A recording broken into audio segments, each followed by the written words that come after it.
Es decir, al principio os va a parecer que a lo mejor no tiene nada que ver lo que estoy contando con el problema, bueno, pero luego al final os vais a dar cuenta de que sí, de que tiene mucho que ver todo, porque la visión de los geólogos, ya sabéis que nosotros manejamos los millones de años, que bueno, que es una pasada, ¿no? Y cuando he visto el fósil del erizo me ha hecho mucha ilusión porque aquí en Iriñuela tenéis una zona con unos fósiles maravillosos y de varias épocas, incluso del Cretácico, ¿no? Que era ese Cretácico, estamos hablando de cuando había dinosaurios. Bueno, pues a ver, el decir que esto es una riqueza y tal, es verdad, es una riqueza cultural que tiene un valor. Pero desde luego lo que sí que tiene valor es el trabajo que no nos damos cuenta que hacen los ecosistemas, gratis, a coste cero. Y todo eso, ahora simplemente por un pelotazo que voy a explicar de dónde viene, pero desde que se formó la Tierra, por qué estamos en esta situación, pues a decir, y este Kitty está contando ahí la teoría de Cannes Laplace, de la supernova que se junta, se forma el planeta y ahora estamos en esta situación. Bueno, pues tiene mucho que ver lo que está pasando ahora mismo con la especulación que se quiere hacer con todos estos molinos y todo. Pues yo los llamo polígonos, porque además le daba mucha rabia a la parlamentaria representante de UPN que dijera polígono eólico. Y al final me acabo llamando la atención diciendo, no se dice polígono, se dice parque eólico. Y entonces yo seguí polígono eólico y al final ya protestó y todo. Están los vídeos, los podéis ver en YouTube, cómo le llegó a molestar, ¿no? Cuanto más le molestaba, yo más lo decía, por supuesto. Bueno, pues nada, empiezo ya y os voy a contar un poco así por encima, pues de qué va todo esto. A ver, voy a poner aquí que yo estoy más cómodo moviéndome, ¿vale? Por eso me he traído un inalámbrico. Si no, yo me voy. No, tú ponte donde quieras. Bueno, ahí tenéis el consumo de energía primera en España desde 1990 hasta el año 2018. Bueno, ahí. Como veis, ahí bueno, pues tenemos una cosa muy clara, que es lo que habría que mirar. Es el batacazo del año 2008, aquí, donde llegamos al máximo. Ahí tenéis las franjas, pues la nuclear, bueno, como veis, todo el mogollón es carbón, petróleo, lo que más, luego el gas natural que fue creciendo con el tiempo, la nuclear que ha tenido pues, una distribución X, etc. Y luego aquí lo tenéis por partes. Como veis, el mayor momento, sobre todo de consumo, fue de gas natural, que fue también en el año 2008. Desde entonces, nuestro consumo energético está cayendo constantemente, y sigue cayendo. Hay momentos que sube un poco, etc. Es decir, que todas las planificaciones que se hicieron de acuerdo a este esquema, muchas de ellas son anteriores, pero ahora ya pues, nos estamos dando cuenta de que ni hidroeléctrica ni nada. Es decir, que tenemos que ir poniendo renovables porque sí o sí, ya veremos por qué, porque lo vamos a hacer, pero en realidad es un problema de una necesidad, ¿no? del guión, más que nada. Como veis, otra cosa que ayuda muy bien a ver cómo se distribuye ese consumo, ¿cómo se distribuye ese consumo que hemos visto? Bueno, pues ese momento, el 2008, 2007-2008, el año del máximo consumo que se dio en el Estado español, es una rebanada, es una galleta, que podemos ver cómo se movía esa electricidad o esa energía, y se movía así. Es decir, teníamos una zona que recibía la mayor parte de la electricidad que se producía, o la energía, o los garbanzos, o las lentejas, o lo que queráis, es decir, que se llama el centro de la península ibérica, en este caso es la Villa de Corte de Madrid, y como veis, la mayor parte del flujo en este caso venía en ese momento de ciclo combinado, carbón, hidroeléctricas y tal, sobre todo el noroeste peninsular, de Galicia y Asturias, ¿no? También la nuclear de Extremadura, etc. Y luego, si os fijáis, tenemos dos puntos, también dos zonas donde se hunde, más pequeñas, que son la zona metropolitana de Barcelona, que consumía sobre todo de Aragón, pues las térmicas que había allí en Andorra Tehuel, no Andorra de Pirineo. Y otra que está en una situación muy vulnerable, que es sobre todo el País Vasco, ¿no? Una zona muy pequeña, con 3 millones de habitantes, con un territorio pequeño, donde no se produce nada, por ejemplo, en alimentos no llega ni al 10%, ¿no? El 90% de lo que se come en el País Vasco viene de fuera. Y eso, pues eso hablo por el tema de la soberanía. Por eso el tema de la soberanía, esta imagen es muy importante para darse cuenta de que esto viene desde Felipe II, la distribución, cuando él quiso ya tener de todo el imperio en el que no se ponía el sol, entrada para que a Madrid le llegasen todas las cosas que venían de ultramar. a través de un puerto que quiso abrir primero por el Tajo, que entrase desde Lisboa hasta Madrid, pero claro, todo aquello no se pudo hacer. Y luego más tarde otros reyes, que siempre fue la gran aspiración de todo rey aquí, tenerla por el Guadalquivir, ¿no? Que andase por Sevilla y llegase hasta el puerto de Madrid. Tampoco se pudo hacer. Pero esa fue la gran aspiración. Entonces lo que vinieron los Felipes posteriores, lo que hicieron fue sacar ya lo que son las radiales, o sea, las postas, ¿no? Y entonces salieron las 6 radiales, que son las nacionales, que salían a todos los principales puertos españoles. Entonces, cuando ya se contrae, a finales del 19, cuando pérdida de Cuba, Filipinas, etcétera, lo que tenemos es ya un país pues muy deprimido, pero que sigue con esos aires de grandeza, de gran imperio, y sigue alimentando a Madrid a través de esas radiales.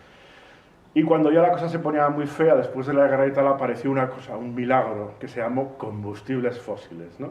Y entonces fue cuando de repente nos dimos cuenta de que se podía seguir suministrando a Madrid, de tal forma que luego vamos a ver cómo fue cambiando la tasa urbana y ahora estamos pagando ese proyecto de Estado que viene desde aquella época, ¿no? Desde Felipe II, que es neocolonialismo, es decir, ahora no traemos las cosas desde ultramar, sino que las vamos a coger de la península ibérica. La hemos vaciado completamente y ahora vamos a llenar de todo tipo de cosas que podamos hacer urgentemente para poder garantizar que podamos encender las luces de Navidad en la villa, ¿no? Es un poco el planteamiento, así, en plan tosco, pero más o menos sería esto, ¿no? Lo que os acabo de contar. No sé por qué no va esto. Bueno, pues ahí. Bien, el truco de Armenduco. Así que, claro, lo que fue pasando es que en este proceso de globalización y de entrada de los combustibles fósiles pudimos llevar muchas de las cosas que hacíamos, muchos de los procesos industriales a China, a la India, a otros sitios, ¿no? Y bueno, y además presumíamos de que lo hacíamos muy bien porque aquí no emitíamos CO2 y entonces lo que fue pasando es que poco a poco, fue avanzando sobre todo la última parte, las 2 últimas décadas del siglo XX y las que llevamos del XXI, fuimos endeudando de una manera terrible a la clase media y convirtiéndolos poco más en pobres, ¿no? Lo que pasa es que eso se ha acelerado mucho en el último año. España firmó en el año 2010 el programa de Europa 2020, en el que se comprometía a reducir el número de pobres en 1,4 millones, ¿no? De tal forma que tenía que reducir la igualdad y tal. Y llegó 2020 y no solamente había bajado habían crecido el número de pobres, y había crecido sobre todo la desigualdad, de tal forma que en ese momento, en la fotografía que se hace en el año 2020 de la riqueza española, hay 4 personas que tenemos tanta riqueza como los 15 millones de pobres, que son el 30% de la población, que son Amancio Ortega, su hija, Royce y yo. Los 4 aglutinamos toda la riqueza de los pobres, ¿no? Bien, eso fue, lo que sucedió fue que poco a poco se fueron apartando. Esto salió en el Faro de Vigo, me hizo mucha ilusión esta viñeta, que, bueno. Así que de repente, bueno, pues nos vimos que durante todo este tiempo histórico ha habido unas élites, y estas élites siguen existiendo. Antes estaban ligadas a las aristocracias y ahora están ligadas a partidos políticos. Es decir, que para mantener toda esta infraestructura del neocolonialismo energético, en este caso, a partir de la no consideración de los procesos ecosistémicos que tiene la España que se llama vaciada, en la que la gente podría vivir perfectamente si no fuese por la ambición de muchos, esta transición energética está condenada al fracaso. Cuando estuve en el Parlamento de Navarra, a mí creo que fue H. Bildu el que me propuso para ir allí a la villa que estaba también Julen Recondo.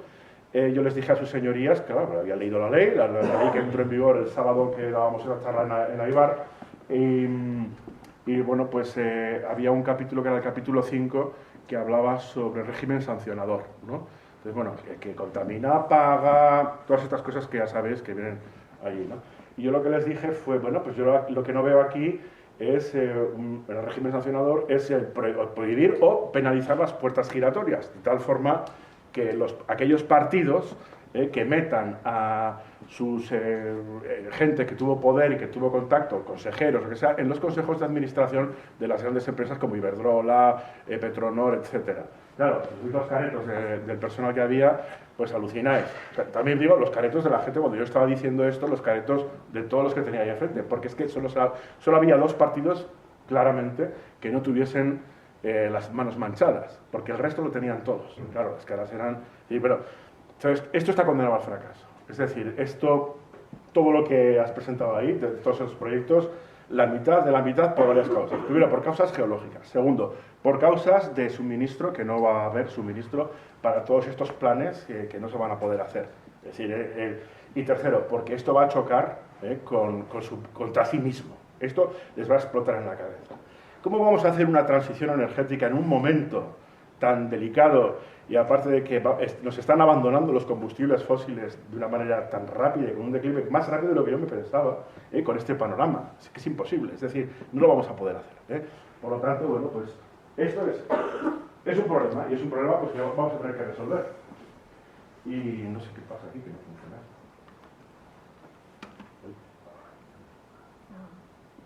Voy a tener que... Primero, igual, pues no, aquí. Bueno, esto quiero que veáis por qué es verdad lo que os estoy contando y por qué es verdad que hay una élite alrededor de la energía, una élite importante, dividida entre un oligopolio, y que además lo que ha conseguido ha sido arruinar a la clase media, primero endeudarla y luego arruinarla, a través, sobre todo, de presumir de que aquí somos más eficientes porque nuestra economía hace con menos consumo de energía muchas más cosas. Mira, si os fijáis, la cosita esta triangular o el cuadradito este es 1971 y lo último es 2012. Ahí podemos ver, siguiendo por ejemplo la trayectoria del PIB, esto es hacia acá, aumenta el PIB, el crecimiento económico, y hacia allá aumenta el consumo de energía. Como veis, siempre ha habido una importante, según aumentaba el consumo de energía, aumentaba el PIB, siempre. O sea, eso es la idea, siempre ha pasado, eso no existe nada que sea desigual. Aquí vemos el batacazo del 2008, se ve perfectamente, sobre todo en Estados Unidos y en la Unión Europea, con la caída de Lehman Brothers, y luego de repente vemos una cosa que no ha pasado jamás en la vida, que es que de repente, como veis, aumenta el PIB, sobre todo se ve muy bien en Estados Unidos y un poquito mejor también, bueno, un poquito peor en Europa, pero se ve con caída del consumo de energía. ¿Lo veis, no? Es decir, aquí pasa algo raro, esto es un milagro. Es decir, no había pasado jamás en la vida, en la historia del ser humano, que aumente la actividad económica disminuyendo el consumo de energía. Pero aquí hay un truco que se llama China. China es la que se encarga, si os fijáis desde aquí, pega un subidón brutal. Lo que hicimos fue mandar toda la porquería y todos los procesos más sucios muy lejos de nuestras casas. Lo que supuso precisamente eso, ir teniendo una clase baja, paupérrima, en zonas que llegan hasta un 70% como Galicia, y en zonas, pues por ejemplo, aquí estamos bastante bien posicionados, pero bueno, pues es lo que hay, ¿no? ¿Qué nos puede esperar en el futuro? ¿Qué podemos esperar en el futuro? Como siempre, la energía ha crecido, la población ha crecido, la contaminación ha crecido y la economía financiera ha crecido. Desde que éramos agricultores pasamos a la revolución industrial, llegó nuestro baby boom, como la mayoría de los que estamos aquí, ¿no? Y empezó el siglo XXI, tenemos una cultura preindustrial que más o menos se movía así. Y bueno, pues esos 4 parámetros crecieron a lo bestia en lo que llamamos la gran aceleración, ¿no? Que sobre todo muy relacionada con el siglo XX, especialmente después de la Segunda Guerra Mundial. Ese es el ascenso industrial, tecnológico, que estuvo regado con grandes cantidades de fósil, ¿no? Pero llegó un día, que claro, al ser una cosa no renovable, pues no se puede renovar. Y entonces lo que podíamos hacer era extraer y consumir hasta que de repente empezamos a tener dificultades, luego lo veremos, ¿no? Y el pico de extracción del crudo bueno, del de calidad, del que nos ayudó a crecer económicamente y montar este cotarro de sociedad que hemos montado, llamada del bienestar, se produjo en el año 2006, según la Agencia Internacional de la Energía, que es un órgano de la OCDE que asesora a los gobiernos, tanto autonómicos como estatales. ¿No? Pues ahí tenemos el pico del petróleo y a partir de aquí pues tenemos que pensar cómo va a ser nuestro futuro. Hay gente, que es esta, la de los molinos, que piensa que vamos a tener una fantasía tecnológica, es decir, que las renovables van a sustituir a las fósiles de tal forma que podemos seguir con ese ascenso industrial. Lo que pasa es que ahora se han pegado un tortazo porque esto, primero, no está siendo posible y segundo, las perspectivas que tenemos de todo lo que se ha publicado, vemos que no es posible. Ahí está nuestra forma de ser, nuestra psicología a la Tierra, ¿no? Y en este caso, como pudimos ser individualistas, pudimos olvidarnos de lo cooperativo, pudimos no trabajar en comunidad y tal, porque había una cosa que se llamaba petróleo. Es que es así de claro. Es decir, es que está clarísimo. El que no quiera ver esa relación entre el petróleo, o sea, un fruto, un mineral, una cosa que sale de la Tierra, y una psicología, una forma de actuar que tiene que ver con la individualidad y el egoísmo, es que está ciego. Realmente nos lo pudo suministrar el combustible fósil. Eso, hago lo que me da la gana, voy en mi coche, vengo, tal, paso de vosotros, paso de mis vecinos, no conozco a mis vecinos, es decir, porque no me da la gana, porque yo me valgo yo. Eso es gracias a los combustibles fósiles. Bien, esa forma de caída egoísta, caótica y tal, es la que hemos empezado a hacer. La otra, por la que yo apostaba, pues que la de explicar a la gente y darse cuenta de todo esto, tener esa certeza de que sin combustible fósil hay una cosa, que hay una energía muchísimo más fuerte que se llama amor, y esa sí que puede unir a las personas, y además no suman una y una son dos, sino que una y una son muchísimo más que dos, ¿no? Y claro, esto dicen, es que tú eres un idealista, tú eres un filósofo, tú eres geólogo, tú eres geólogo de letras, que estoy orgullosísimo de serlo, además, pero porque es verdad. ¿Y qué pasa? Que nosotros cuando venimos a los sitios, hablamos con vosotros, contamos estas cosas tan técnicas, de lo que ha formado parte de nuestro trabajo, las investigaciones que llevamos a cabo y tal y cual, queda todo como muy técnico, ¿no? Y sí que es verdad que existe una parte más afectiva, más espiritual, si queréis, y tal, que está un poco como ausente, ¿no? en el debate. Y gracias a gente como Yayo Herrero, por ejemplo, o Jorge Ritzman, nos lo traen, y de vez en cuando nos recuerdan de que tenemos una dimensión afectiva, una dimensión espiritual, que es donde radica precisamente la energía que se nos está yendo con el petróleo. Bueno, hemos escogido la segunda parte, la forma de hacerlo con guerras por los recursos, con ir a saquear otros países. Bueno, pues es lo que hemos empezado, ¿no? Bueno, aquí tenéis la misma foto que pusiste tú antes, ¿eh? Sí. Y lo que pasa es que la tía terminaba, me he fijado, en 2000, ¿eh? Yo la llevaba también diciendo que no encuentro la de 2020, pero bueno. Pero esto es muy importante que lo veamos y lo veamos con tranquilidad. Fijaros sobre todo en la franja marrón, que es la biomasa. En la biomasa, claro, todo el mundo piensa en madera, bueno, estas cosas, pero no, la biomasa también es el aceite de ballena que iluminó Londres, que iluminó París, hasta que casi desaparecieron las ballenas, pero no desaparecieron. Era un recurso renovable. Ojo, botabas a la ballena, pero luego pues, se podía volver a repetir. Lo que pasa es que como abusábamos de todo, ahí iban los pescadores vascos allá hasta Islandia y tal, y venían, ¿no? Había muchos sitios en el Cantábrico donde se pescaba ballena, hay tradición, tenéis por toda la costa hasta Galicia, ¿no? Está la biomasa, están los esclavos, hubo esclavos, ahí tenéis todo el pasado histórico del Banco Bilbao-Vizcaya y otros bancos también que llegaron a lo que son hoy en día gracias al tráfico de personas desde África hasta las plantaciones de algodón del Nuevo Mundo, ¿no? Es decir, es así de claro, ¿no? Eso fue renovable, todo esto fue renovable. Pero de repente, a partir de la segunda mitad, sobre todo del siglo XIX, pues nos encontramos el carbón. Hombre, ya conocíamos el carbón, el petróleo y el gas, es decir, esto no era nada porque los griegos ya lo usaban para cosicas, ¿no? Pero cuando entra a formar parte del tema industrial, pasan cosas muy interesantes. En realidad, aquí, por ejemplo, en el sur de Europa empezó todo en Arnao, de donde yo vine ayer, donde estaba ayer yo ahí en Arnao, en Asturias. Hay una pequeña mina museo que os recomiendo que vayáis a ver algún día. Allí en 1590 y tantos, un monje que se llamaba Fray Luis, creo que le llamaban de segundo, que le cambiaron el nombre como lo hacen a los frailes, Fray Luis de Naveces, cerca de Avilés, en un sitio cerca de Avilés, se encontró una piedra de color negro que hacía las veces del carbón vegetal, como el que se hacía aquí en Rosa, cuando visteis la película Tasso, todavía sigue allí puesto el cacharro de hacer el carbón, ¿no? Esto servía para hacer herramientas. Entonces le escribió una carta al emperador, a Felipe II, de las radiales, y le dijo que fundó Madrid, y le dijo que había encontrado una piedra que hacía las veces del carbón vegetal que servía para hacer herramientas y armas y tal, ¿no? Y entonces Felipe II dijo, oh, sí, libertad. Y entonces le dio la explotación. Y entonces empezó a utilizarse esa roca negra, que resulta que tenía unos 400, no 400, pero vamos, 200 y pico, 300 millones de años, y era, bueno, pues hacía las veces, y había muchísimo, y entonces cada vez se encontraban más.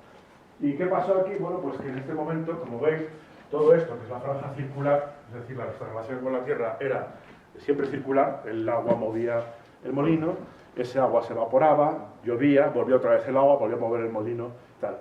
Los animales tiraban del arado, sus cagarrutias fertilizaban la tierra, luego otros animales comían esas hierbas y así, todo era circular. Había una relación completamente circular en todo el planeta, atmósfera, hidrosfera, todas más o menos, pero de repente al meter aquí, aunque aquí se nota muy poquito, tenemos una nueva experiencia para la vida en el planeta, que es la aparición de una cosa que no existía, el desecho. El desecho no existía antes del siglo XIX, porque todo era circular.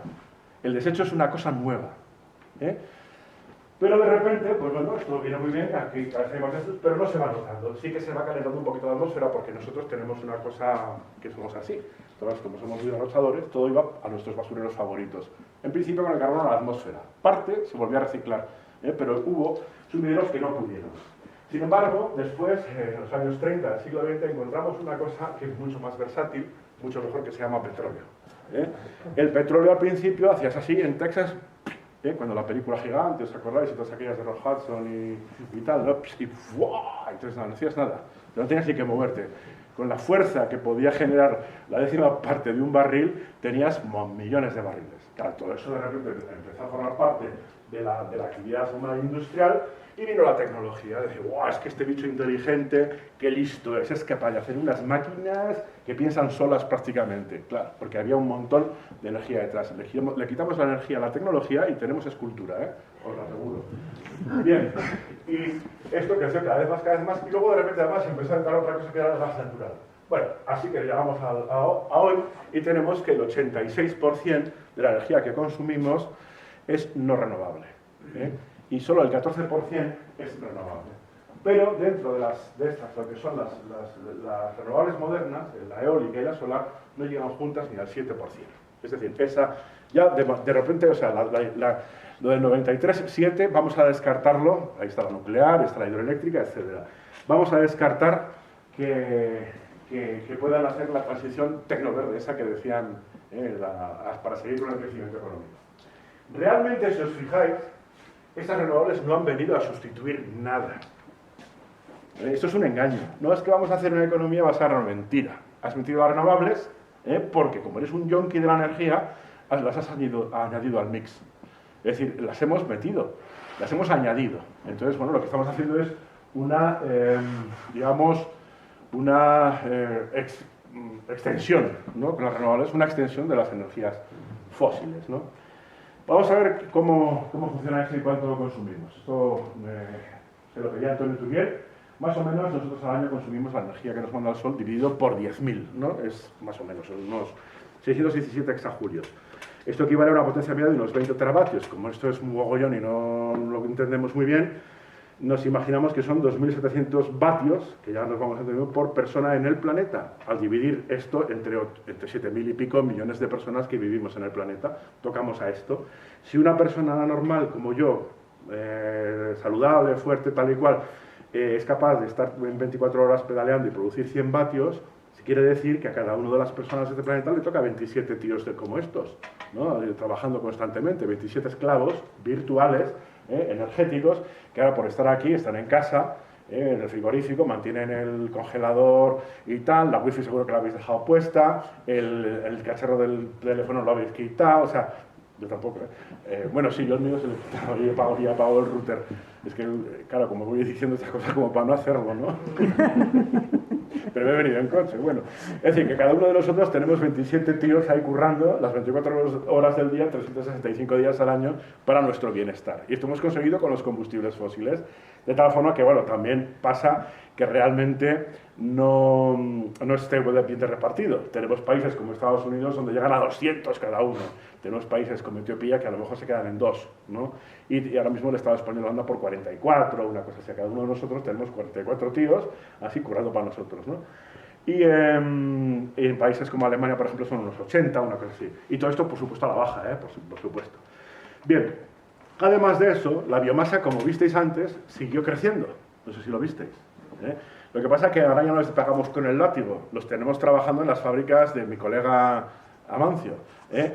Y la mayor parte de ellos están en el sector textil, muchos de ellos, ¿no?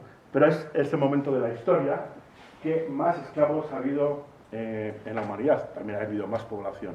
Hay aproximadamente ahora mismo unos 30 ya millones de esclavos, ¿no? Unos 27 había con esto cuando lo sacó la ONG.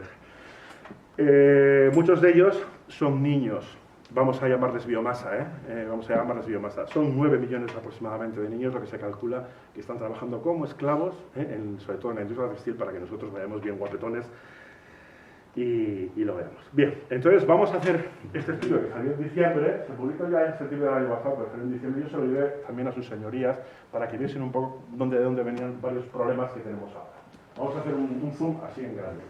Si cogemos 50 años, desde el año 72 hasta el 2022, en el año 72 conocéis los límites del crecimiento, el libro, bueno, el estudio que se publicó por el Club de Roma, nuestros medios y tal, lo hizo el Instituto Tecnológico de Massachusetts, que se lo pidió el Club de Roma a través de la ONU. Y bueno, varios científicos se juntaron y a través de un tema de sistemas llegaron a la conclusión de que bueno, iban a pasar una serie de cosas que la van clavando.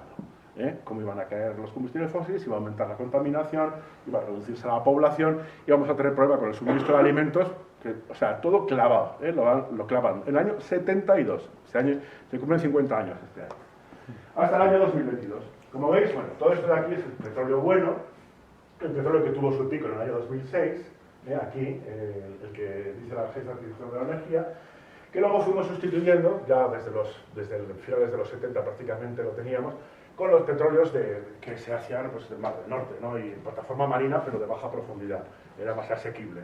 Ya cuando tuvimos problemas, éramos más yankee, nos metimos cada vez a coger pues, más lejos en el mar. Luego ya las arenas guarras esas de Canadá y las del Orinoco de Venezuela. Después ya pues, el fracking, ¿no? Que era una más guarrada todavía. Pero claro, toda esta cosa no convencional, que son todos estos colores que empiezan aquí, que aumentan el consumo de energía. Pero si os fijáis, es muy importante mirar aquí, a esta franja de aquí. Esta franja de aquí, como os decía, aquí en los años 30 del siglo XX era pinchar. Esta es la energía que se consume para sacarlo de abajo. ¿De acuerdo? No pensemos en si está muy caro o muy poco caro el barril, que da igual. Porque aunque el barril se ponga a $1000, si con un barril sacas otro, no hay negocio que lo haga. ¿De acuerdo? Bueno, pues esa situación la vamos a tener entre 2040 y 2050. Cuando de repente, con un barril sacamos otro barril. Da igual de la calidad que sea. La media va a ser esa. Aquí no hay negocio. En el año 2014, esto, por supuesto, yo soy más, el Sol, España, lo vieron venir. Y sabían lo que había. Entonces dijeron, uff, esto ya no es negocio. Por lo tanto, sabemos que va a haber un momento que esto pues, va a petar, porque es no renovable. Ha roto el círculo y además ha producido unos efectos secundarios, uno de ellos más conocido es el cambio climático y otros son otros que vamos a ver un poco más tarde. Bueno, pues lo que hicieron fue en el año 2014 desinvertir. Y se desinvirtió. Ya no invertían en buscar nuevos... Esta operación todavía sigue. Marruecos ha encontrado 1.000 millones, que eso es una semana de consumo, y aparte que igual hay que gastar 2.000 millones para sacarlos, con lo cual no hay negocio. Debajo de nosotros, aquí, en estas rocas, tienen hidrocarburos. Podemos decir, debajo de, yo qué sé, de Abazuze, imaginaros, ¿no? Hay no sé cuántos mil millones. Te sacas la noticia y te la replican los medios de comunicación. Y claro que los hay. Lo que pasa es que tienes que triturar con mucha más energía toda la zona para sacar un barril. ¿De acuerdo? Te gastas 500 barriles para sacar uno. Claro que sacas energía. Pero eso ya es un sumidero. Bueno, sumidero va a empezar a ser, en muchos sitios ya son, El fracking ya en muchos sitios ya era sumidero en el año 2010. O sea, no vais a pensar. Era una franja pequeña todavía, pero así pasó. Así que en 2014 se dan cuenta, desinvierten y nos encontramos en la situación que en 2020, pues, la pandemia, ahora la guerra, etc. Y de repente se piensa que hay que cambiar de negocio. Y entonces nos cuentan el cuento de que vamos a hacer una transición verde. ¿Qué es lo que vamos a hacer? Lo que vamos a hacer es pagarles a esos señores, entre todos, vamos a sufragar su cambio de negocio. Van a dejar los hidrocarburos y se van a pasar a las renovables. ¿De acuerdo? ¿Y quién va a pagar? No solo nosotros, nuestros hijos y nuestros nietos. Y eso se llama Fondos Next Generation Europa. Eso es. Bien, pues en esta tesitura, en la que nosotros nos vamos a hacer cargo de los beneficios de estas grandes empresas, nos cogen y nos vienen los molinos aquí ahora. Vamos a ver, hemos visto, eso que hemos visto antes de hay que consumir tanto para sacar, se llama tasa de retorno energético. Bueno, pues la caída global lo que está produciendo es que, y demostrando que nuestra sociedad es muy ineficiente, ¿eh? No solo por lo mal que hacemos las cosas, sino porque hemos tirado de combustible fósil. Como esto se lo presenté a sus señorías también, se quedan un poco así como diciendo que o sea, no lo entendieron. O si no, yo creo que o no quisieron entenderlo, o realmente son gente que está puesta ahí adrede para que no lo entienda, ¿eh? Y bueno, pues aquí tenéis el año 2022, después de pasar las tasas de retorno energético más o menos, media, estimada para todos los combustibles fósiles, que fue sobre los años, después de la Segunda Guerra Mundial, fue cuando la gran aceleración fue lo mejor, con un barril obteníamos 50. Esto vale, con el gas era brutal, era 1,200 y pico en algunos casos, era una barbaridad, o sea, el retorno que tenías para poder crecer, ¿no? Hacer hospitales, hacer universidades, grandes centros de museos, que son los que más tasa de retorno requieren, como el Guggenheim, por ejemplo, ¿no?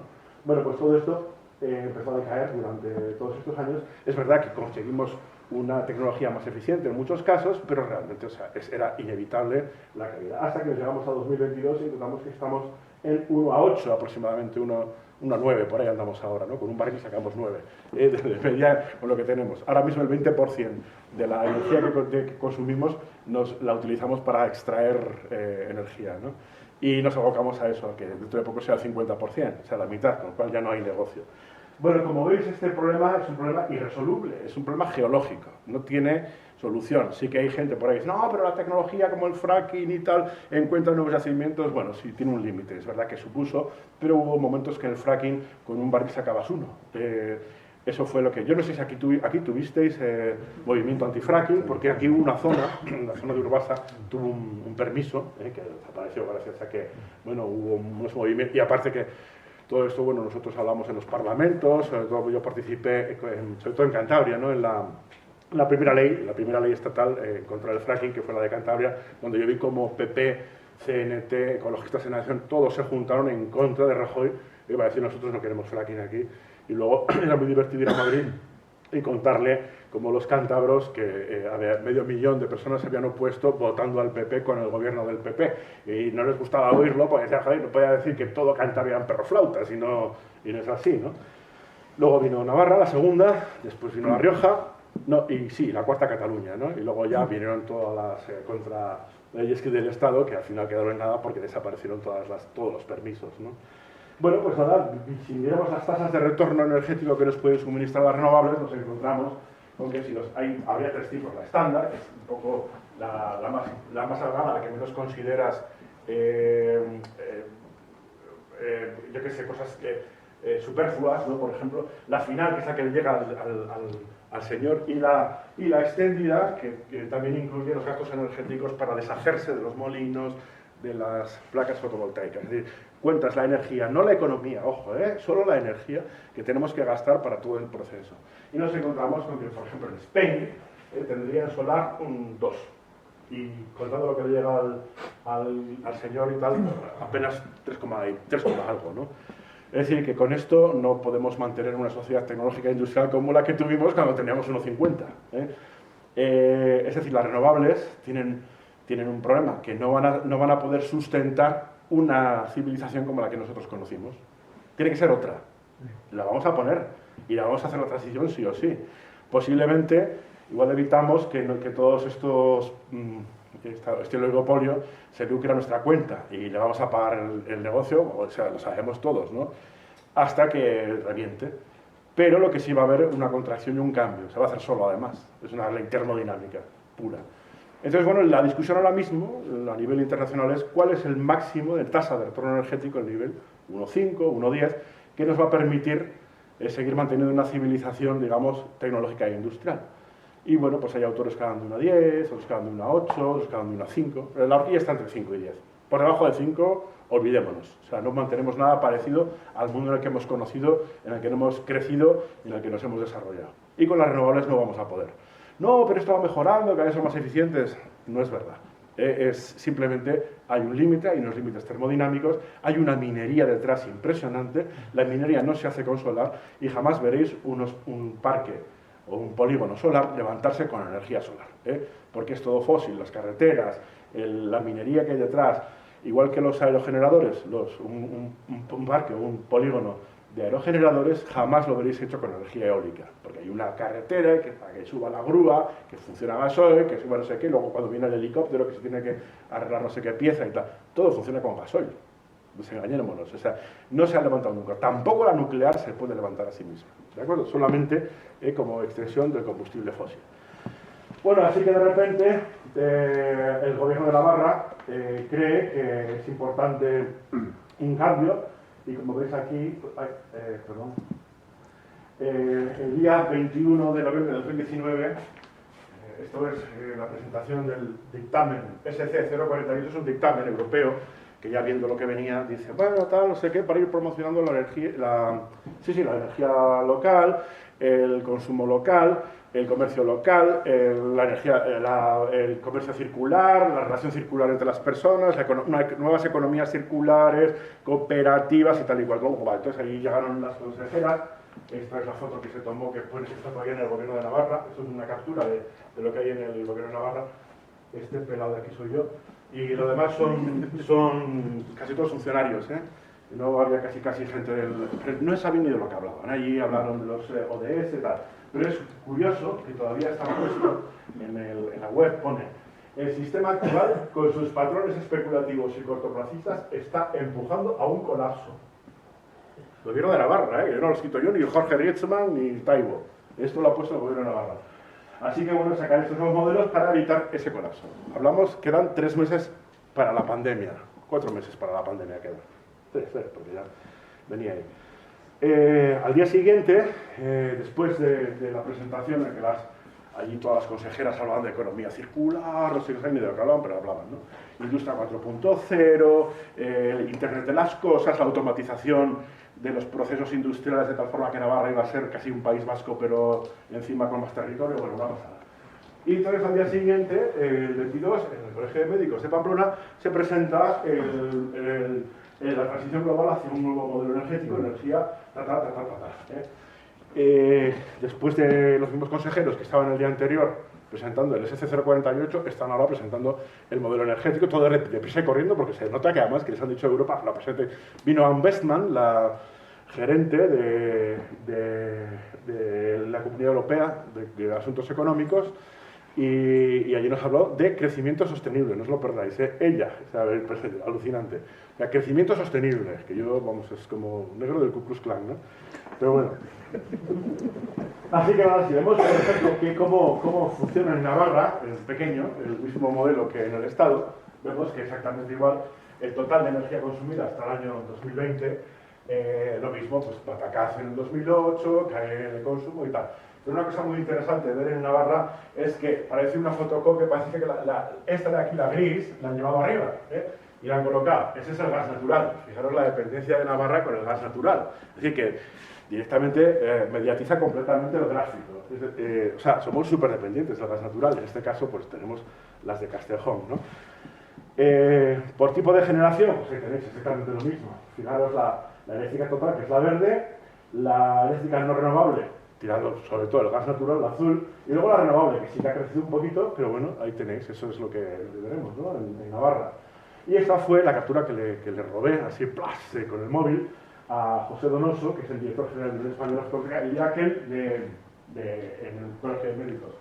La apuesta, fijaros, la que estáis pagando ahora, vosotros y otras comunidades, otras zonas de Navarra, era esta. Ahí estaba Ayerdi, antes de que le imputasen por corrupción, contando cómo había ido a China, le había visto todo, cómo lo hacían los fotovoltaicos, no sé qué, no sé cuánto, pues la historia era esta. Desde el año 2019, que se acababa en ese momento, iban a crecer todos los años, íbamos a casi hacer todo lo que habíamos hecho en toda nuestra historia en fotovoltaica. Íbamos a instalarlo. Esa era la instalación. Porque sí, porque bueno, llegamos a 2022 y hemos visto que ha sido imposible. Ahora tenemos una buena visión de 3 años por el retrovisor para ver que no se ha podido hacer este proyecto. Pero de aquí nace todo. De aquí, esta fue la apuesta navarra. ¿De acuerdo?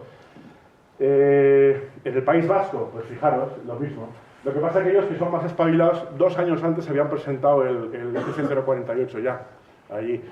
mucha gente fue, hay mucha gente que ni se entera, y lo de, pues bueno, está, pues por supuesto, muy vinculado al objetivo número 8 de los 17 objetivos del desarrollo sostenible de la Agenda 2030, que me imagino que lo conocéis, ¿no? Son la Agenda 2030, nos quedan 8 años para llegar a la 2030, que está bien, tiene parte que está bien, porque el objetivo número 1 es pobreza cero y el 2, hambre cero. O sea, bien, y luego pues habla de desigualdad, estamos consiguiendo, esto, vamos al revés, pero bueno, se supone que era eso, ¿no? Y dentro del SDG 48 pues se abarcan todos los aspectos relacionados con el número 8. El objetivo número 8, que es el trabajo decente y crecimiento económico, aunque se habla de decrecimiento en algunas partes del documento, ¿eh? De acuerdo, bueno, pero se quiere llevar así. Bueno, pues ¿cómo lo iban a hacer los vascos? Los vascos lo iban a hacer porque en el año 2030, fijaros, alucinad, estructura de consumo energético etcétera para 2030. Este fue el plan que se pusieron también en 2015, pensaron que dentro de la Agenda, ya sabéis que la Agenda 2030 empieza en el año 2015, cuando todos los países se reúnen en la ONU y deciden que tenemos un gran problema de recursos, que el pico del petróleo, todo lo que os he contado, y entonces que tenemos que... Entonces es que la Agenda 2030 firman todos los países del mundo, y entonces en el año 2030 conseguiremos 17 objetivos que vamos de culo, porque estamos yendo para atrás y nos quedan 8 años, ¿no? Y uno de ellos pues era el País Vasco, que siempre ha presumido de ser un territorio pues, hipertecnológico, ¿no? Pues, no sé qué, Industria 4.0, y oís a Arantxa Tapia, bueno, parece aquello que es la NASA, o sea, tú llegas a Bilbao y luego es la NASA, ¿no? Y Tecnalia y tal y cual. Pero fijaros que es importantísimo que el sector primario se representa un 2%, y el 42% es industria, la de siempre, 36% transporte, y no se electrifica el transporte, y un 20% bueno, pues edificios y servicios y tal. Pero es muy curioso también porque, claro, se repite el mismo patrón que hemos visto, esto es también del gobierno vasco, esto está sacado del ente vasco de la energía, del gobierno vasco. Aquí tenéis la evolución de la demanda energética, cómo iba a ser de 2015 a 2030. Fijaros, suben porque eléctrica y renovables, a ellos también les ponen molinos por todas partes, aumenta el gas natural, por supuesto, reducen el carbón y derivados del carbón, pero el petróleo sigue aumentando. Esto es un sueño, porque esto ya hemos visto, ya tenemos un recorrido suficiente para saber que era imposible y que no se está cumpliendo, ¿no? Bien, más cosas que hizo Euskadi, pues que vemos que también que el consumo energético por sectores. Al final es la industria, que la que sea el mogollón, transporte, mogollón, porque entra el AVE y la Y vasca y todo el rollo, servicios y residencial un poquito, ¿no? Pero es curioso cómo aquí quien sigue mandando, bueno, para el incremento, el que más aumenta son las renovables, es decir, poner molinos y paneles fotovoltaicos por la llanura alavesa, y para, bueno, ¿cómo lo íbamos a hacer? Pues íbamos a hacer, pues, o como ha venido siendo, porque esto es real, gas natural, carburantes, electricidad ha sido el consumo. Fijaros que ha bajado el consumo de electricidad, pero es muy importante el año 2014. ¿Por qué? Porque en el año 2014 se pensó todo esto. Y en el año 2014 sí tenemos una fotografía buenísima de cómo funcionó esa región, la más tecnológica del Estado español, que es el País Vasco. Fijaros, toda la energía de la industria, el 60% prácticamente. Rebeca, no sé si habéis visto, me trae una camiseta. Y bueno, pues tienen preparado una serie de actuaciones. Realmente el culpable es el diésel. El diésel es el culpable de lo que está pasando, porque todos estos petróleos que estamos sacando nuevos, los que habéis visto antes, son muy malos para hacer diésel. El diésel se hacía de maravilla con el Arabia Saudí, con el Texas y con el Brent, bien, pero todos estos petróleos ligeros o extrapesados que estamos sacando ahora, pues son una mierda, como veis, y desde el año 2018 la cosa ha caído ni más ni menos que un 15%. Mueve la maquinaria agrícola, mueve los barcos que traen las cosas de China, los que sustituyeron a la clase media, mueven todo eso. Es decir, que nos hemos pegado un tortazo contra nuestros propios principios capitalistas. Podéis decir, bueno, vamos, hoy es Día de la Tierra, 22 de abril. Si os fijáis, eso es como evoluciona la Tierra. Cuando esto estaba en el hemisferio sur, que es ahí, bueno, por eso porque aquí había mar, vamos a ver ahora una fotografía de... Pero es interesante, ¿qué tiene esta historia ahora? Vamos a ver un poquito qué es lo que ha pasado en nuestro planeta. Mirad, esto que veis aquí es la evolución ¿veis eso de ahí? Y ahora se separan las placas y el meteorito de los dinosaurios. ¿Sí? ¿Lo habéis visto, no? Un momento. Eso, todo verde. ¿Habéis visto que es una bola verde? Ese es el carbonífero. Toda la tierra se llena por todas partes de biota. Es la capita de humus que tenemos ahora, tenéis que subirla a no sé cuántos kilómetros. Bueno, todo esto ha ido cambiando, como veíamos antes, se ha movido la tierra. Que hay un pepinazo de los dinosaurios, desaparecen el 90% de las especies, pero los recuperamos y ya desaparecen, ahora los tenéis ahí en fósiles. Bien, pues esto es importante porque ¿cómo se formó la Tierra? Pues ya sabéis, lo primero, mogollón de cosas por ahí, pum, se juntan y lo gordo va para adentro, el núcleo. A nosotros nos toca la parte densa, la parte de fuera del sistema solar está el hidrógeno, el helio, Júpiter y cosas ligeras. Tú en Júpiter te hundirías, ¿no? Luego viene el manto, por segregación, más ligero, luego la corteza más ligera todavía, pero encima se enfría, porque está en el exterior. Al enfriarse, pues se hace dura y se rompe. Luego viene la hidrosfera, que se genera de ella, después viene pues, la atmósfera, que la rodea, que es más sutil todavía.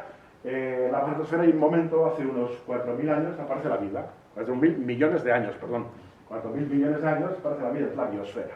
Ya tenemos un montón de esferas, las de Griffith. Pero más tarde aparece un bicho aquí que anda hace unos 300.000 años que de repente utiliza herramientas, piensa y hace tecnología. Eso se llama Homo sapiens. Y ha diseñado un cuerpo con unas manos y con una serie de cosas capaz, además, de incluir físicamente el pensar. El pensar ya existía antes del ser humano, pero tiene un órgano que es el cerebro, que de repente lo manifiesta y además lo comunica. En ese momento aparece lo que es la noosfera, o la esfera del conocimiento, la que hablaba Bernatsky o Teilhard de Chardin, por ejemplo, el fraile, ¿no? Con todo ello, pues hace unos 5.000 años aparece la escritura, y empieza la historia. Hace 5.000 años comienza la historia, 5.000 años para atrás, prehistoria. ¿Vale?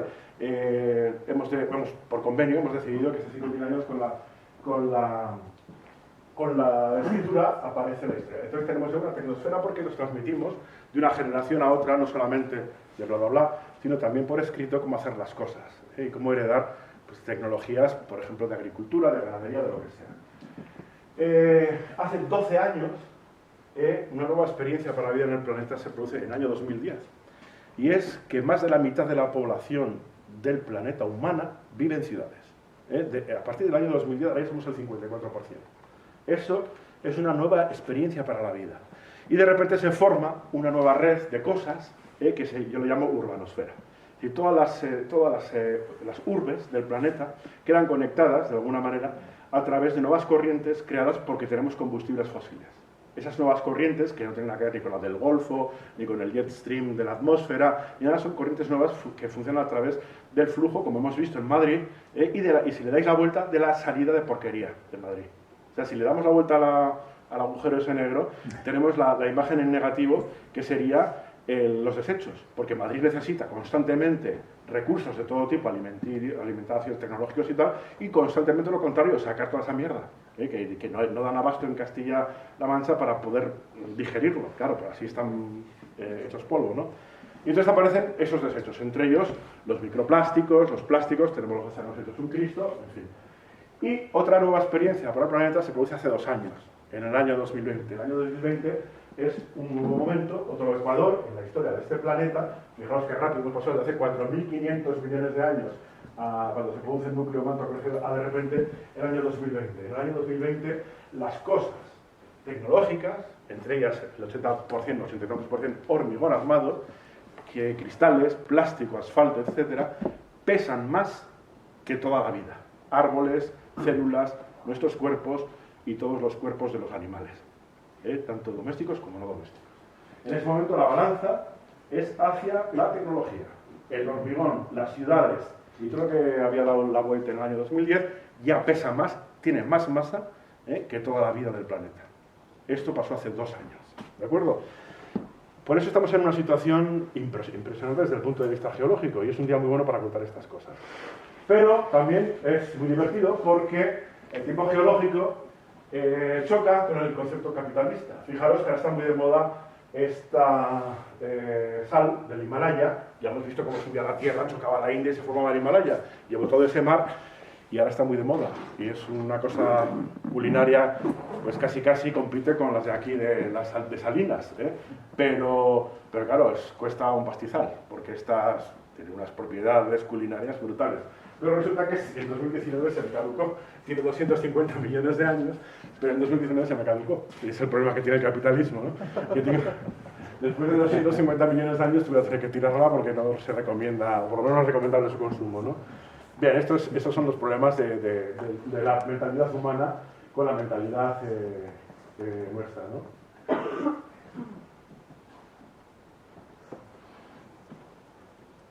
¿No suena?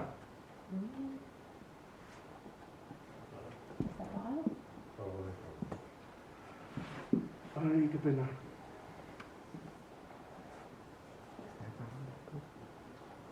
¿No tiene el altavoz aquí?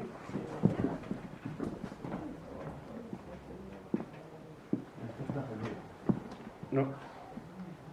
Estoy dando aquí, no. Sí, sería. Ah, sí, sí. Sí, está encendida. A ver. ¿Será el volumen? ¿Da un poco? Sí, ahora le está un poco el volumen. Que antes le hemos bajado mucho. Ah, vale, vale. Aquí está. A ver. Sí, a ver cómo está. Sí, Ah, si no, os lo cuento. Si no sale el sonido, lo os lo hemos cuento. probado antes y funcionaba, ¿no? Sí, Porque funcionaba. bajo mucho la mesa.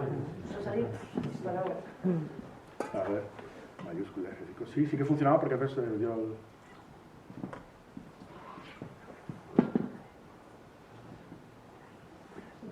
Está dando problemas. Sí, pero no suena. No. Bueno, os lo cuento yo. Es una historia de... Es que tiene música y tal, mola mucho. Pues de los conflictos humanos por los recursos, ¿no? Es una película que se llama La Edad de la Estupidez. Y bueno, primero por el agua, pues las peleas que hay porque tú me has cortado y tal. Después, bueno, pues hay más guerras por otros recursos, en este caso, pues por cosas brillantes, pues el oro, diamantes, etcétera, y nos cagamos todo. Más tarde, bueno, pues lo que es la fuerza humana y los recursos, bueno, pues lo que fue la conquista de lo que es todo el Oriente, ¿no? Después, por las especias, pues se hicieron muchos tipos de guerras también, para poder tomar el té, tranquilo, que era de Ceilán, o que era de que fuese el té chino que venía, pues, y había guerras para garantizarlo. Luego, pues más tarde, pues aquí aniquilamos la fauna y todo en África para poder tener pues, nuestros vicios occidentales, ¿no? Al final arrasamos, sacamos los diamantes, sacamos de todo, pero de repente, las personas, por supuesto, nos llevamos a trabajar a los campos de algodón de esclavos, los matamos por el camino, y luego los traíamos porque, bueno, pues, hasta que de repente encontramos una cosa milagrosa que se llamaba petróleo, combustible, pues, nos multiplicamos por 7 prácticamente, en muy poco tiempo, en 1050 años nos pusimos bastante gorditos, tanto los vehículos como nosotros, ¿no? Todo esto, claro, pues era un milagro, era el oro negro, nunca mejor llamado oro negro, y de repente empezaron las guerras por esa cosa. Esto es lo que pasa, ¿no? Que al final, bueno, pues todas las guerras ahora mismo, como está pasando en la que tenemos aquí en Europa, es también una guerra de recursos, nos digan lo que nos digan, ¿eh? Es decir, aquí hay no es solamente por gas y por petróleo, sino también por alimentos. Bueno, eso es una película muy buena que se llama La Edad de la Estupidez. Bueno, aquí que había un trabajo que hizo en la Universidad del País Vasco sobre el ejemplo de Alemania, cuando, bueno, siempre se nos puso como ejemplo de una sociedad que evolucionó hacia las renovables, ejemplar y tal y cual. Bueno, aquí la tenéis, bueno, pues desde el principio se pensó como la que están haciendo aquí, de arriba abajo, es decir, ordeno y mando, vais a poner aquí los molinos y tal. Pero de repente hubo una participación de abajo arriba, que es la que se fijaron estos autores, y vieron que, bueno, pues las contribuciones fueron muy buenas. Angela Merkel fue una tía muy buena en este aspecto. Angela Merkel, a pesar de su ideología más de centro-derecha y tal y cual, pues fue una mujer pues, muy antinuclear, muy pro-renovables y tal, apoyó todo este tipo de transiciones y dejó participar a la gente, de tal forma que muchos de los beneficios que tuvo Alemania en un sistema de energía sostenible llegó a tener un cierto éxito gracias a ella. Al final consiguieron que las renovables supusieran el 14% entre todas, de todo el mix que gastan, de las cuales la solar sería el 1,5 y la eólica un 3 y pico % de toda la energía primaria alemana que consume Alemania, ya sabéis que ha vuelto al carbón. ¿Cómo consiguieron ese 3% de energía eólica? Lo consiguieron así. Cada uno de esos puntitos es un polígono eólico en Alemania. ¿Por qué pasa esto? Esto pasa por esto que conté y a la chica de UPN le parecía que yo estaba en contra de las renovables por lo que os voy a contar. Veréis. El gas, si tomamos como unidad la eólica vale 1, el carbón está, bueno, pues 1, ¿no? Bueno, pues tenemos que las unidades de densidad, de ocupación del territorio, para poder tener, por ejemplo, 1100 es el gas natural. Si quisiéramos tener en superficie la misma energía que nos procuran las dos centrales de ciclo combinado de Castejón, necesitaremos multiplicar por 2200 el espacio que ocupan si queremos poner molinos. ¿De acuerdo? Pero no siempre es constante, porque a veces para el viento, con lo cual tendríamos que echar mano de otras. O, en su caso, si fuesen de gasoil, por 1000. Bien, es así. Esto es así. Es termodinámica pura. Es la densidad energética que tienen las tecnologías de captación. Fijaros el poder que tiene el gas. Bueno, resulta que, claro, esto entonces lo que hacen estos autores es decir, bueno, entonces, ¿qué pensaba la gente en Alemania de cómo podían optimizar? Bueno, realmente, una campaña como la que hay ahora, no sé si la habéis visto, que ha empezado ya la Agencia Internacional de la Energía a decir que nada de coche fin de semana, bajar el termostato, lo han dicho esta mañana, ha salido, yo lo he mandado por Twitter y tal, ¿no? O sea, que se va a implantar en breve. Todo eso para optimizar y para ser más eficientes. Pero realmente, nosotros como ciudadanos de casa, contribuimos en 3,7% a toda esa eficiencia. Es realmente la industria, el transporte sobre todo, y bueno, pues otros sectores, la construcción, etcétera, los que se llevan el otro 90 y tanto.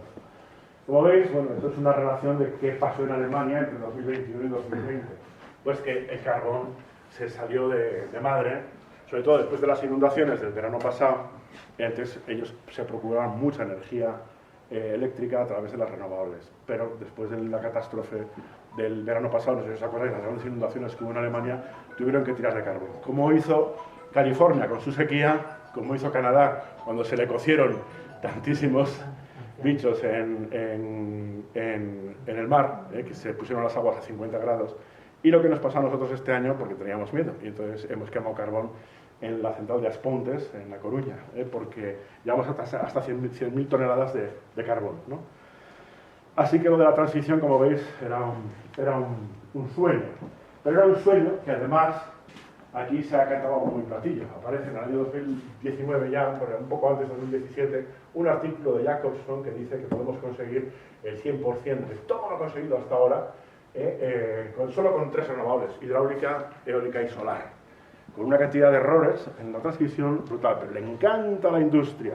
Ya que no sabéis qué hace el gobierno de Navarra, se trae a Mark Jacobson a la Navarra Arena, salen todos a ver, pagar esos móviles,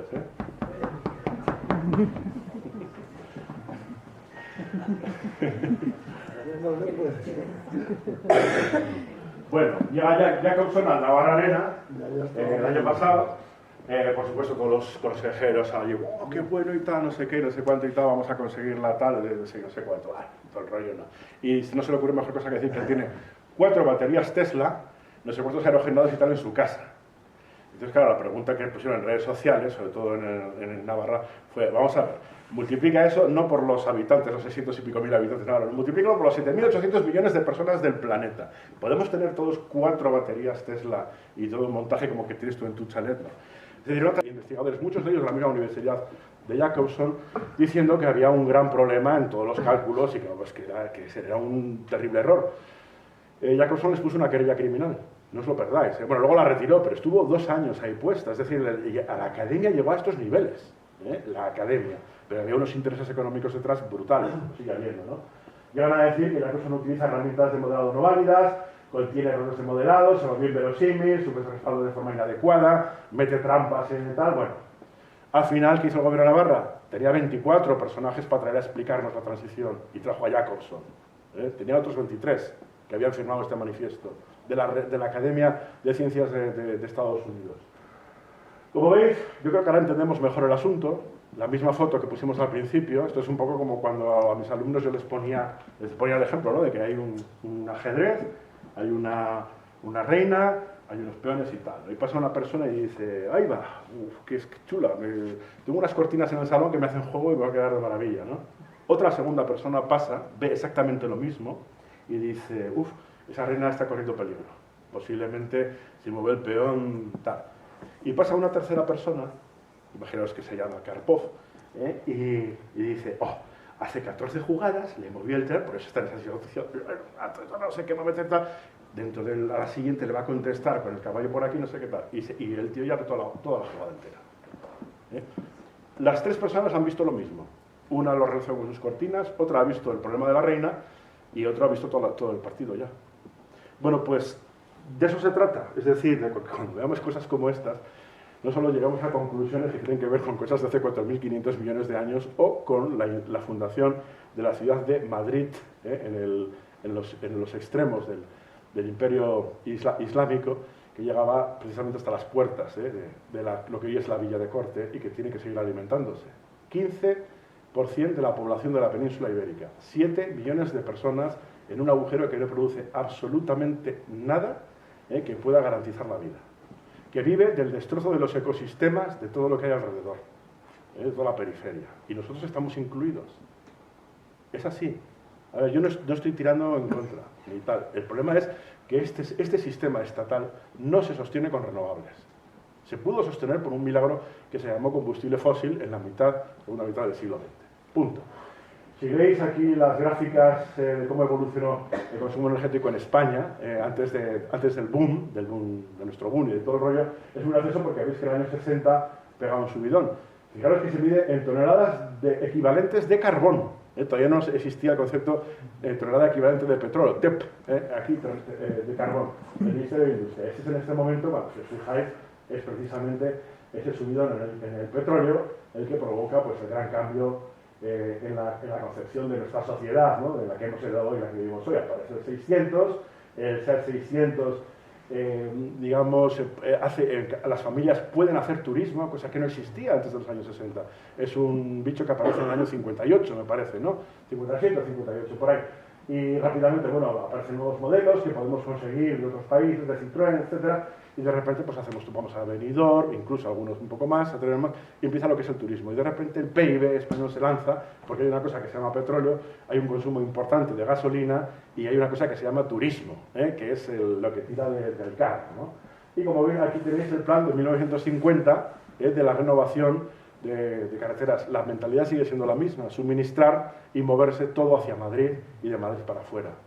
Eso es lo que hemos heredado. Con petróleo, bueno, vale, se puede mantener, pero con renovables no. Con renovables no podemos. Así que tenemos que plantearnos eso. Fijaros la evolución del urbanismo en España. En el año 1900, 3 personas de cada 10 vivían en ciudades. Hoy, 8 personas de cada 10 vivimos en ciudades. ¿Qué pasó ahí entre el 60 y el 80? Pues un 1% anual. Cada año, más o menos la mitad se consiguió precisamente ahí en los 60 con el 600, más o menos la mitad. Pero a partir del año 60 hay un incremento brutal y todos los años un 1% de la población se va, sobre todo a Madrid y a Barcelona. Pero Madrid es el máximo que... Bueno, pues esto ahora mismo, sin combustibles fósiles, va a dar la vuelta. Así de claro. La España vaciada se va a rellenar. Y se va a rellenar de gente muy desesperada, que viene de las ciudades muy acostumbrada a yo bajo al supermercado y no conozco a mis vecinos, ni les hablo en el ascensor. Como mucho digo el tiempo. Y esa gente va a salir desesperada de las ciudades, poco a poco, no va a ser de repente una invasión de madrileños y tal, ¿no? Y vamos a tener que hacernos cargos de ellos, Y os digo una cosa, Navarra está muy bien posicionada, va a ser muy apetitosa. Julia, que está aquí, nos hizo coordinó un trabajo que hicimos en Pamplona, en Iruña, con un grupo de frikis y de vejestorios y viejas que nos reunimos a comer tortilla y a pensar. Y hicimos una transición de todo, de energética, pues de urbanismo y tal y cual a nuestra bola, hecha desde abajo para arriba, para darle a sus señorías, como en Alemania, y nos reunimos y hay un informe muy bonito en el que participaron economistas, científicos, gente que lleva grupos de barrio y todo. Bueno, y hago una serie de conclusiones muy interesantes, sobre todo en la forma de cambiar el pensar, que era muy importante, ¿no? El cambio de pensamiento, de paradigma, y lo hicimos público. Todavía está asequible, se puede bajar. Está muy bien redactado, muy bonito, a mí me gustó, yo participé también, me encantó.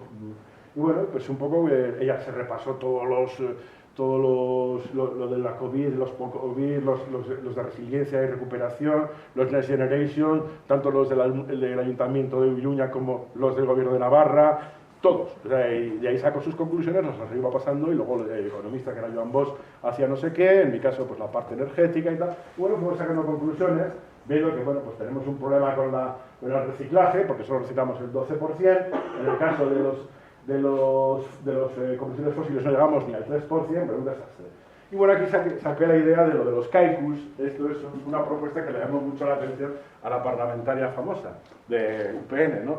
Porque, bueno, esto era una propuesta para hacer baterías sostenibles y tal, bueno, energía eólica aquí, en Navarra.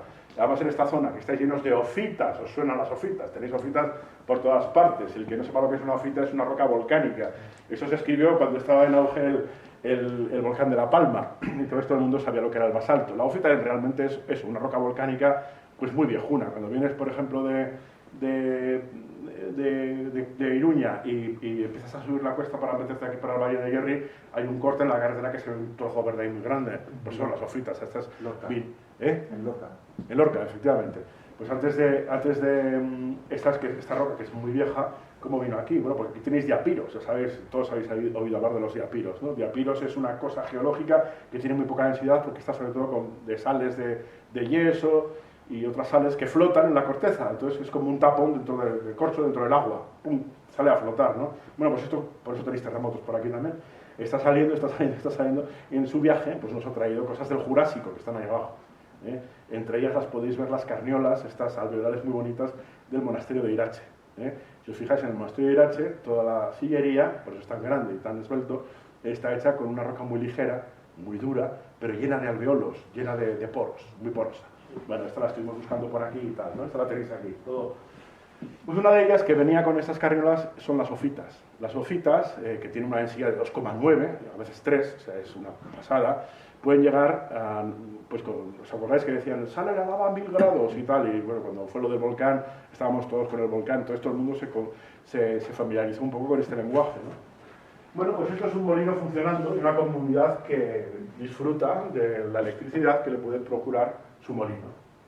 Lo que pasa es lo que está pasando ahora, que mucha de esa energía se va porque no la necesita, o no se puede volver a verter a la red. El otro día en Reas Navarra estuvimos viendo en el Condestable cómo las comunidades del valle cerca de Iruña y tal, pudieron coordinar todo esto para repartírselo. Cuando uno deja de producir, se lo pasa al otro y tal, ¿no? Entonces, bueno, tenemos el problema de que cuando deja de soplar el viento, pues tenemos un problema. Pues, ¿qué hacemos? Esa energía que tiramos y que sobra, que no la utilizamos, lo que hacemos es 2 hilos, calentamos la hojita hasta 700 grados, por ejemplo, en unos bloques. Hay dos una en Dinamarca y otra en Hamburgo, creo que es. Además estuvo ayer de ahí viéndolas y tal. Y es una tecnología pues, que bueno, se podía hacer aquí perfectamente, es muy sencilla. Pones el agua en las rocas a 700 grados y cuando no sopla el viento, metes agua y pues, un sistema de turbina normal y corriente de toda la vida. Tienes una semana para unas casas de electricidad, una semana ya soplará el viento, ¿no? Y si no, pues te nutres de la red. Que lo bueno que tiene la eólica es que tenemos una red muy bien montada por todo el estado, con lo cual si yo no me produce, hay otro sitio que está soplando el viento, yo lo cojo, y cuando a mí me sopla el viento, aquel que no pues se lo mando, ¿no?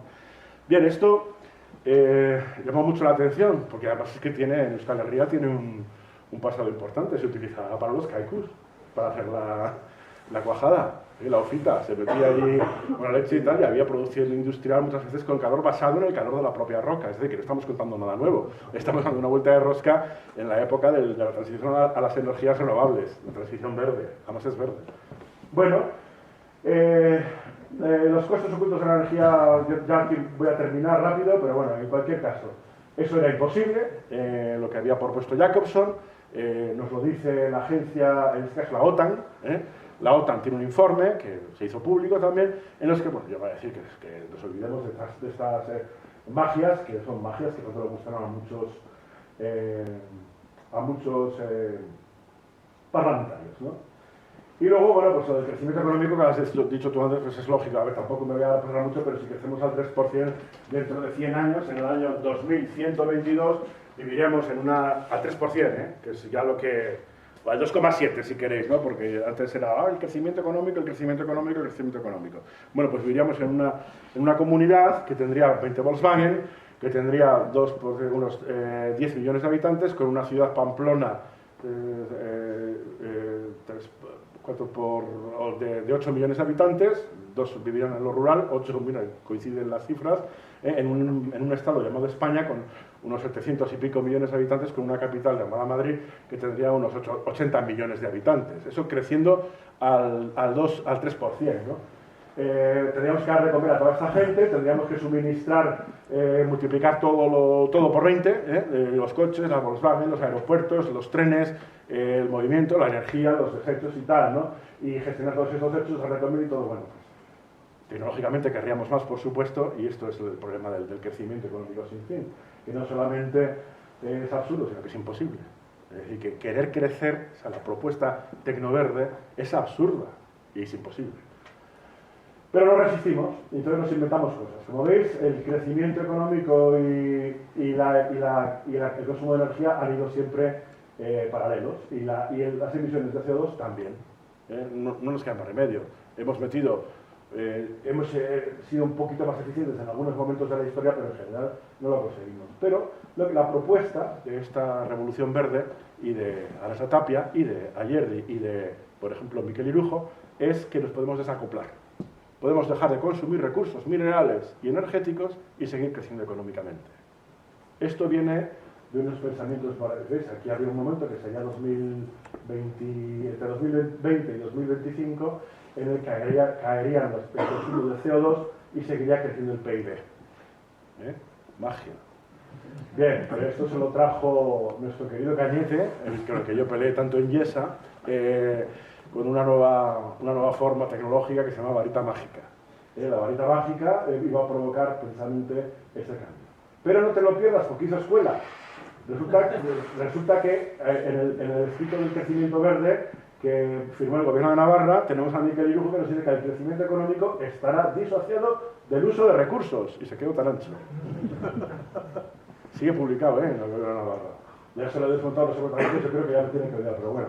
Esta era la propuesta. Que seguir creciendo el PIB y bajando eso, como hemos visto antes, era China la que consiguió que nosotros emitiéramos poco. Fue la deuda también, el endeudar a la clase media, computa como crecimiento del PIB. Ayer me enteré que Estados Unidos quiere meter la marihuana, no sé si lo visteis en las noticias. Va a meter la marihuana, después de que nos enteramos de que se había quitado de aquí la mayor plantación de marihuana de Europa, ¿no?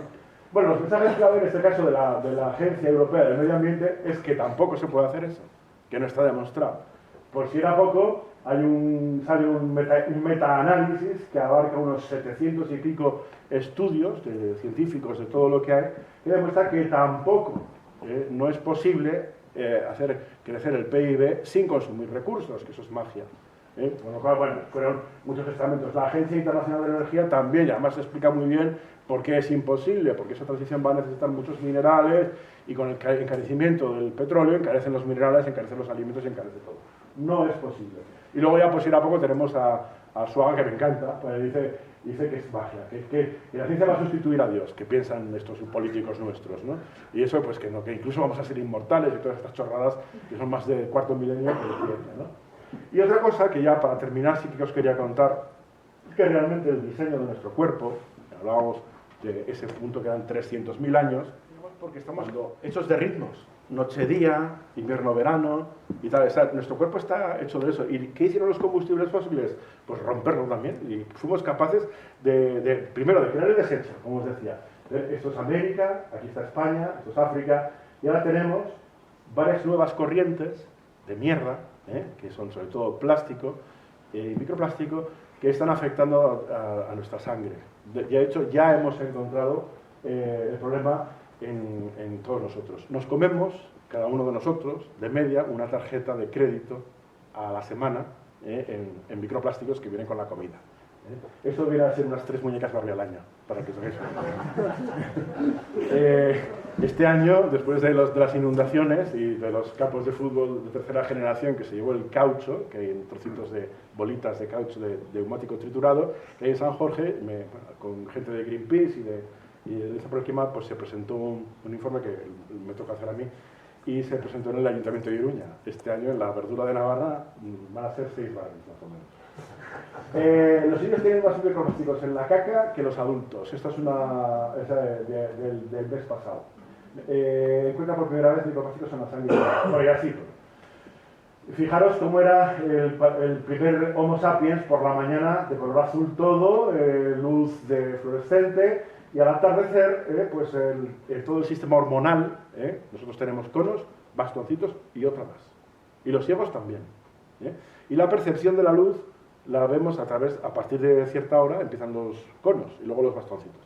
Todo eso es una información que le llega a la glándula pineal, a la pituitaria y tal, y le manda información al resto de a todas las hormonas.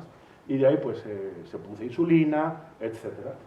De tal forma que todo el ritmo circadiano, todos los ciclos, noche-día, invierno-verano, están repetidos en nuestro cuerpo, que ahora ya tiene microplásticos también, porque todas esas corrientes nuevas que conseguimos con los microplásticos, perdón, con los combustibles fósiles, también nosotros formamos parte de los sumideros que cogen no solo Madrid, nosotros también. Y todo esto afecta también a los ritmos de nuestros órganos. Una cocina por la noche con un fluorescente, una casa saludable por la noche con luz naranja, una naturaleza por el día con el sol alto y una naturaleza a partir de la tarde con luz naranja. Por ejemplo, esto es matador.